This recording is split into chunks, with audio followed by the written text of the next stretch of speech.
അപ്പോൾ നാളത്തെ പ്രൊമോ വന്നിട്ടുണ്ട്. വലിയ എക്സൈറ്റിംഗ് പ്രൊമോ ആണോന്ന് ചോദിച്ചാൽ അങ്ങനെയൊന്നും പറയാൻ പറ്റില്ല. ജസ്റ്റ് ഒരു പണിപ്പുര ടാസ്ക് റിലേറ്റഡ് ഒരു പ്രൊമോ ആണ്. അപ്പോൾ നാളത്തെ ടാസ്ക് തന്നെയാണ് സംഭവം. പണിപ്പുര ടാസ്ക് ആണ്. പക്ഷേ ഇതിൽ കാണിക്കുന്നുണ്ട് ബസർ അടിക്കുന്നുണ്ട്. ബസർ അടിച്ചു കഴിഞ്ഞിട്ടും അതിൻ്റെ ഉള്ളിലുള്ള ആൾക്കാർ അവിടെ തന്നെ നിൽക്കുകയാണ്. അതിന് എഡിറ്റ് ചെയ്ത് നമ്മൾ അങ്ങനെ ഇത് ചെയ്തതാണോ എന്നറിയില്ല. പക്ഷെ ബസർ അടിച്ചു കഴിഞ്ഞിട്ടും പിന്നെയും അവിടെ നിൽക്കുകയാണെങ്കിൽ എങ്ങനെയാണ് അത് ഗ്രൂപ്പ് ടാസ്ക് പോലെയൊക്കെ തോന്നുന്നുണ്ട്. പക്ഷേ കറക്റ്റായിട്ട് അറിയില്ല. എന്തായാലും ചെറിയൊരു പ്രൊമോയും കാര്യങ്ങളൊക്കെയാണ് ഇപ്പോൾ പുറത്തേക്ക് വന്നിരിക്കുന്നത്. എന്തായാലും നാളെ ഫ്രൈഡേ ആയതുകൊണ്ട് തന്നെ അതൊക്കെ തന്നെ ആയിരിക്കും മെയിൻ ടാസ്കും കാര്യങ്ങളും വരുന്നത്.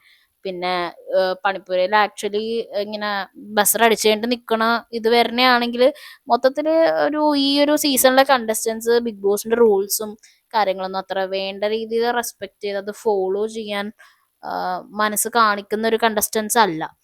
കൂടുതലും വയലേഷൻസ് ആണ്, റൂൾ വയലേഷൻസ് ആണ് ഇവർ ചെയ്യുന്നത്. എന്തായാലും അപ്പോൾ നാളത്തെ ആ ഒരു ചെറിയൊരു പ്രൊമോ വന്നിട്ടുണ്ട്. അതാണ് പ്രൊമോനെ പറ്റിയുള്ള അപ്ഡേറ്റ്. ഇതുപോലുള്ള റെഗുലർ ബിഗ് ബോസ് വീഡിയോസിനായിട്ട് ചാനൽ സബ്സ്ക്രൈബ് ചെയ്യുക.